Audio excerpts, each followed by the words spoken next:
Carrington had plenty of low moments and hit a bit of a wall in the middle of the season, but throughout the year, including having a triple-double in his first game, he had some of the highest highs of any guard prospect in the class and proved himself to be much better than his high school ranking would have suggested. He's a bigger guard at 6'5" in shoes and a plus wingspan, and his ability to create and make shots from the perimeter, scoring the pick and roll, and the upside that he showed as a passer make him someone fairly easy to see the vision with. Now, some of his decision making, his defense, and inability to get to the rim consistently and finish are potential roadblocks for him, but as one of the youngest players in the draft with a special talent, he's rightfully garnered interest as high as the lottery. Bub just put together one of the most impressive shot-making seasons you're going to see from an 18-year-old, and that's what he does first and foremost. He's a naturally gifted pull-up shooter with excellent footwork going either direction. He's great on the move, he's got a high release point, and it allows him to shoot over contests with ease. He shot over 50% on off-the-dribble twos, which is just an absolutely ridiculous clip on that many attempts, and while he wasn't as efficient from three, the volume, comfortability, and skill set make that more than viable in the future, and he was at least in the 30s. He's also got a solid handle, he's reactive and instinctive in all his moves, he likes to set up with the between the legs. And though he's not the quickest, he created enough separation with his decel and balance to get looks off and will likely use his body more in the future. The catch and shoot three isn't a true strength of his yet, but again, when you look at his mechanics, the volume, free throw shooting, success elsewhere, it's projectably going to be a threat at the very least and should allow him to play off the ball in the future as well. But most importantly, the way that he attracted closeouts here led to great success getting into 1 or 2 dribble pull-ups,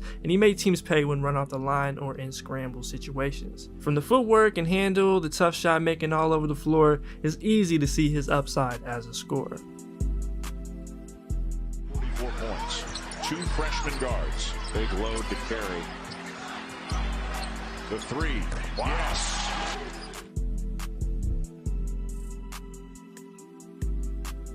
Now from Roach and McCain, but the 4-guard lineup, 5 if you include Blake's in that bunch. Carrington. Carrington likes the matchup.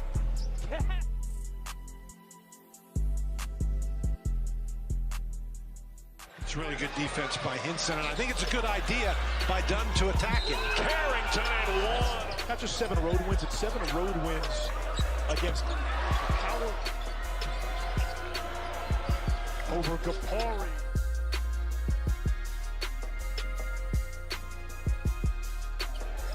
Low kicks to the corner for Carrington. Yanks it back. Post has had to put this team on his back. Great feed by Lowe and Carrington. Diaz Graham the rebound. Carrington for 3. Oh. Austin drives through. Skip for Carrington, open 3. Got it. And with 1 on the... Now the other part of this, which is interesting, is Carrington from the floor in this one.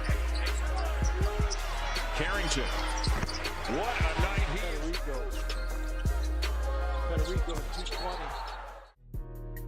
Now, where Bub was at his absolute best was in the pick and roll, and it's rare to see any college guard be this effective here, but again, especially as a freshman, his pace and craft jumped off the screen, his handle is good enough to navigate tight spaces and help, he routinely put players in jail with the hostage dribble, he snake well going either direction, and just has an understanding of where he needs to be on the floor to get his shot off that is well beyond his years. He instinctively identifies dropping under from both the mid-range and 3, and he had success playing off of chase action or throw and go looks and some zoom Chicago action as well. Now, the majority of his shots in the pick and roll were from the perimeter, specifically mid-range pull-ups that he shot another ridiculous 54% on, but his best chances of getting to the bucket came here too. Overall, he's a very talented scorer with the ability to get buckets all over the floor, and especially in the pick and roll, and in a class that lacks great creation talents, let alone prolific perimeter shot making at this age, he might still be undervalued and should likely get a boost in draft stock for that reason. So 1 for 2, the lead is 12. Carrington got it.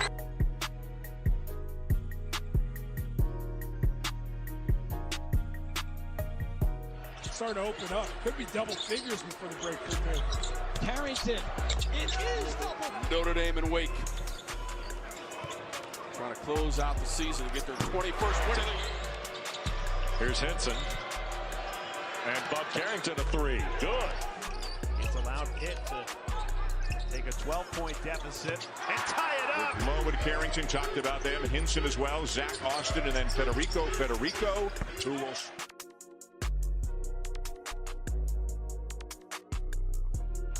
Here's Federico. Carrington, another one out front. Against the taller front line of Pittsburgh. Pull up hop, Carrington. Last 6 minutes to the back.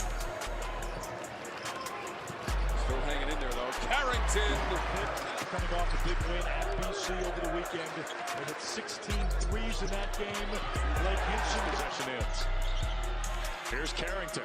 All the way in with the left hand and score. 85 points per game and winning by an average margin of 15 a game.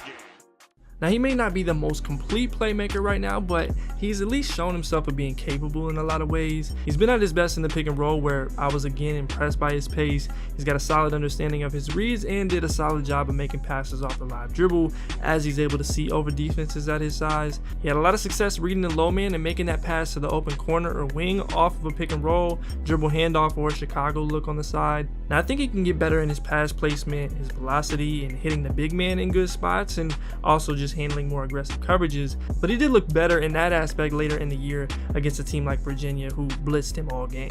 He did have some flashes attacking closeouts and finding teammates on the interior or on a kick out into the corner or slot. That's stuff that's more of a work in progress and goes hand in hand with his driving, which we'll talk about, but he at least had moments. And then he's used his great rebounding ability at the guard spot to grab it off the glass in traffic and make a few plays heading in transition, or just help finish off possessions. Now, the biggest thing for him will be in diversifying his reads, being a bit more patient and making the best play instead of the most habitual or easiest one. It wasn't an issue that left a ton of points on the board or was detrimental with a bunch of turnovers, but it can definitely improve. And then all the velocity stuff, the placement that we talked about, will all help him against NBA defenses as well. But for the most part, it's hard not to like what he brings offensively, from the special shot making talent to what's a solid base to work with as a passer and playmaker in whatever role that he ends up receiving in the backcourt. And to Carrington in stride. Alley-oop. Diaz for three. And Carrington scores for the rebound. Looks ahead to Henson. Count it. 76. This is Horn. Long distance launch. No. Carrington around.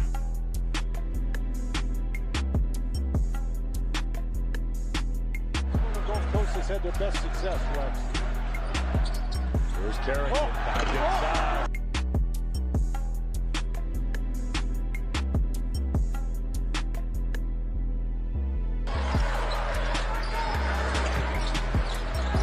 Great pass, leg it a three.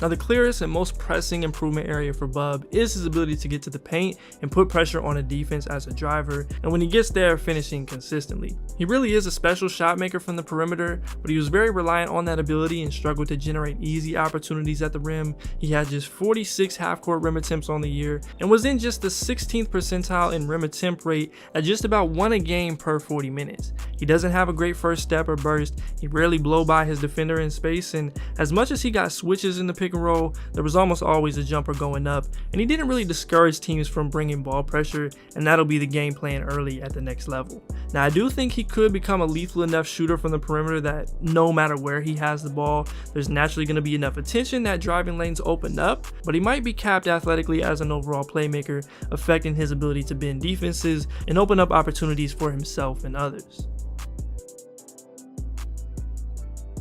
When he did get to the rim, he shot just about 50%. He's not very explosive. He hasn't learned to fully play off two and handle physicality in close, and it led to that low number at the bucket when he was able to get there. Now, the spacing did contribute to the type of looks that he could get at the rim, but the lack of success as a below the rim guy and getting to the line as little as he did is stuff that's very difficult to survive on a night-to-night basis.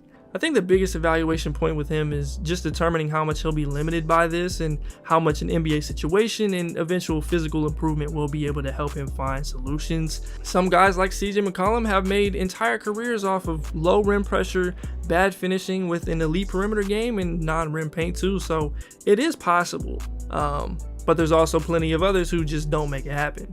It puts a lot of pressure on him to be special elsewhere with the ball, which he very well could be, but this is a potential issue.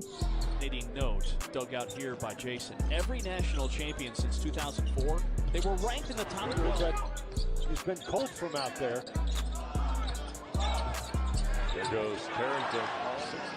Here is Carrington with 15 to shoot. One of the interesting pieces about this, and there's a runner and the score. Carrington splits up and under. Oh, he's got the full range of game. There's also a level of decision making that he can improve. It wasn't anywhere near like LSU Cam Thomas or anything at all, but teams are going to want to mold his shot diet a bit, cut out all the early clock and no pass long twos, and get him to make just a little quicker decisions. That'll be the difference for him becoming a starter or just a rotation piece, and also the difference in him running offense or being more of a gunner or combo guard in terms of responsibilities. From deep. 27 over the weekend. A lot of dribbling, the turnaround. Defending. Tried to fire it through and turned it over to Foster. But to your point, it is important. 3 months from now, we will be talking about this game.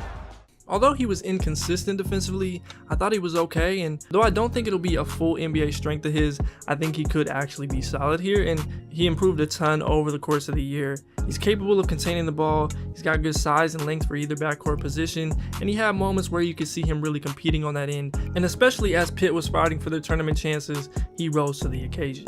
Sure, he's not the quickest on ball, he'll need to continue getting stronger to handle physicality. His screen navigation, like many other young guards, will also be a work in progress, but I saw enough to at least be confident he can be passable here. Now off the ball is where I think he'll need to make a few more pressing improvements. There weren't a ton of stretches where I felt like he was egregiously out of position or gambling, but he can be more aware and quicker on help-to-helper situations, rotations to the corner, seeing tags earlier, and being more disciplined when doubling or providing gap help. All of that is necessary and fairly realistic to make a bigger impact, and how he'd likely be able to boost some of those low stock numbers that he put up. I don't think he'll ever be great in passing lanes or creating events, but that other stuff that doesn't show up in the stat sheet but prevents points, that's where he can eventually make strides, and he showed he had the knowledge of, but I need him to be a little more proactive. World Series in 1960, right? Yes. Morcell, turnaround. But you live by the three, now they're dying by the three. They started out so hot, they continue to settle without a threat to attack the rim like that. Proctor on the drive, fouled.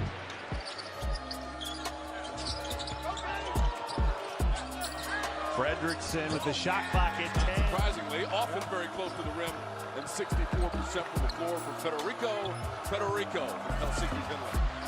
Born out of a little backdoor to Bensley Joseph. Around the perimeter, Poplar joining the fray right now. Appears to be okay. Tried to drop that one low to Morcell on the cut. Morcell. Quick for Pitt coming out the first possession there. And they missed the three. And going to the offensive glass is something they really deep in the first game. Got it back from Diarra. Wide open three. Makes those three-point attempts have been like clean, comfortable catch-and-shoot plays. And credit to Ingram. He pushes in transition and waits on them to get their matchups. Over at the lob, tipped away by. Here's Beekman trying to drive again. Grows for three. Nope. Offensively, I think Bub could go in a couple directions, either being more of a secondary creator or get you buckets off the bench in more of a microwave scoring type of role, and I wouldn't be surprised if he did become more of a known two guard in the NBA. On the defensive end, he's someone that probably won't be great, but showed enough to at least not be a liability in my opinion. He may end up best guarding twos, which should be fine, and then you just see what happens at the point of attack. His upside is actually pretty high given his talent as a perimeter scorer, but his ability to get to the bucket, create easier opportunities, and make some better decisions will be what gets him to that point. But if he is more of a perimeter reliant guy who struggles with NBA athleticism, the possibility he becomes just an off-guard bucket is a lot more likely. He'll land anywhere from the late lottery into the early 20s. I like Orlando and Toronto most for him, and then teams like Philly, New York, and potentially OKC are my favorite landing spots for him. Comparison-wise, he reminds me of a few players. He checks a lot of the same boxes that Spencer Dinwiddie does at his best, so I like that one a lot. He's also got some similarities to D'Angelo Russell, and then lower end, something like Malachi Branham. The game double team. Dinwiddie, buzzer beater. Last 7 minutes of the game. Bub Carrington is one of the best guard prospects in his class, and even with some of his struggles this season, he produced and has special traits to fall back on. The opportunity to get a dribble, pass, shoot guard with non-liability size that's young enough to be heading into his first year of college this fall is something I think will intrigue a lot of teams, even if it requires a little patience to put all the pieces together and refine his game in certain ways.